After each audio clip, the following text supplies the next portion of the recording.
Hey, Bible lovers. In this second session with Steven Siegel of Siegel Leathers, we talk about money words they use in leather to make it sound more expensive than it is. When we talk about the different types of leathers and we talk about calf skins and we talk about goat skins and what are some of the terms they use in order to make it sound more appealing, you may want to pay attention to this to make sure that you're not getting tricked. Check it out.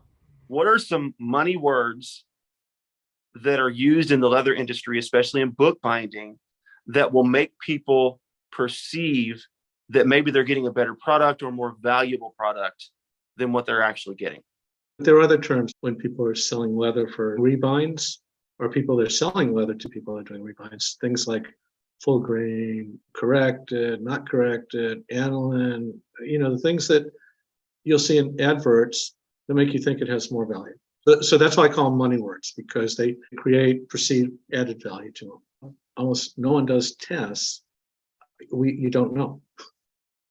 So people claim it's this and this and this and this and this, and in reality, it may not be true. A good example is something called full grain. So our family has been in this business for over 100 years, and we bought and sold probably easily over 100. I'm sure I've bought and sold and inspected well over 100 million feet of leather, 100 million square feet of leather. And typically what this meant is I would go someplace, maybe halfway around the world, anywhere in the world, on just a few days' notice, and just be shown a warehouse full of leather, have to categorize it, take my notes, and figure out what's what. So there are no labels or anything. It says this is carpincho, this is cowhide, this is sheepskin, this is goat, this is hair sheep, whatever it is. This is crocodile, a turtle. I had to figure all this out.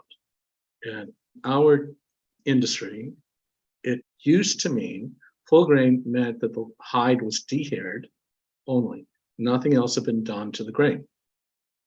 You were allowed maybe 5% to buff, maybe 5% of the surface area, which is like, is imperceptible. And that's it. So what that meant to us is if the leather's full grain, we bought full grain leather, we could always recolor it to a different color. What says green, we could color it black, or if it's tan, we could make it dark brown or whatever. It'd still be full grain. Or we could put a print on it, and there are a variety of prints. We could mill it. We could put a hair cell, or a heavy print like a goat print, or Morocco print, or exotic print like a snake or a crocodile, et cetera, et cetera, et cetera. And for a particular trade, and full grain leather gave us a lot of leeway. In today's world, the term means something very different. The term means leather that has not been buffed, but the grain could have been manipulated.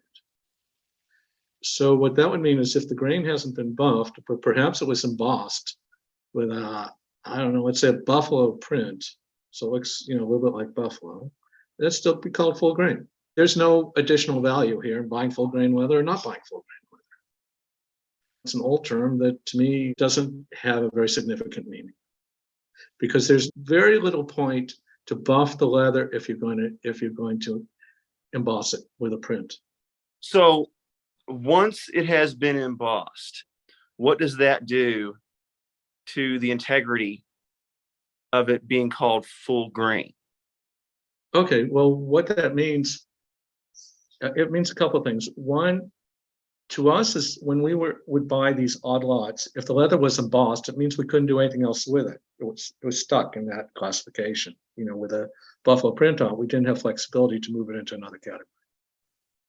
Two, it means when you emboss the leather, you hide defects. If you board it, you hide defects. If you mill it, you hide defects. When you hide defects, you can buy much, much lower grades of leather to produce what you are.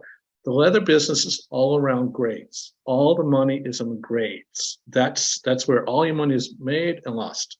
So the other point is the studies done in the British Library of, I'm guessing, many, many thousands of books around the turn of the 20th century.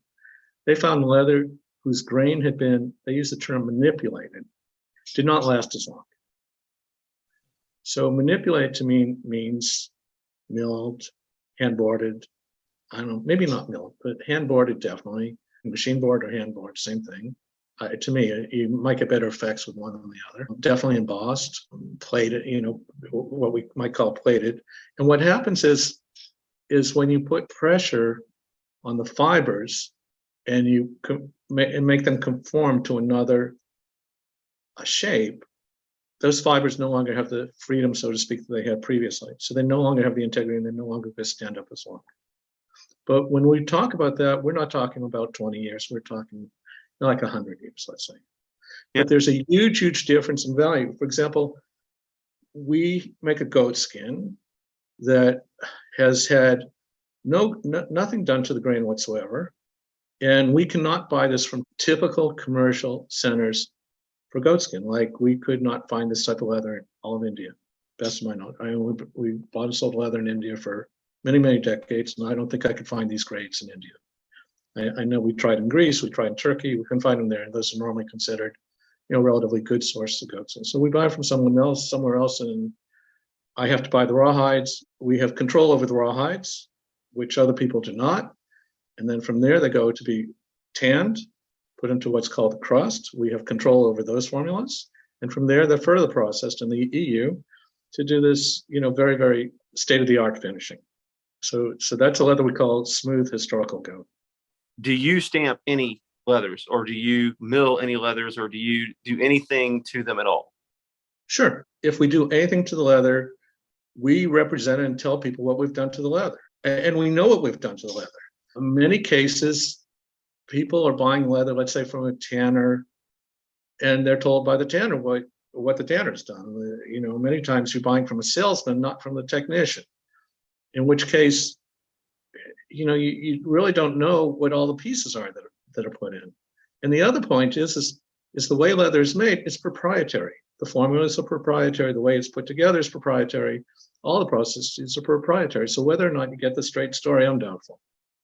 You will get the straight story from us. That's not to say everyone else telling your story. I'm not trying to say that, but we have an awful lot of control how we're making the leather. And I go, we buy leather in very, very strange places to find those goat skins. Well, hopefully you found that session informative. It can definitely be tricky when you're trying to buy a Bible with certain leathers when it's labeled a certain way. And us not being experts, we don't know what we're getting. And that's why it's so important to have that integrity in the leather industry. So tomorrow we're going to talk about Stephen's opinion on bonded leather. Make sure you check that out. God bless you. Keep calm. Jesus on.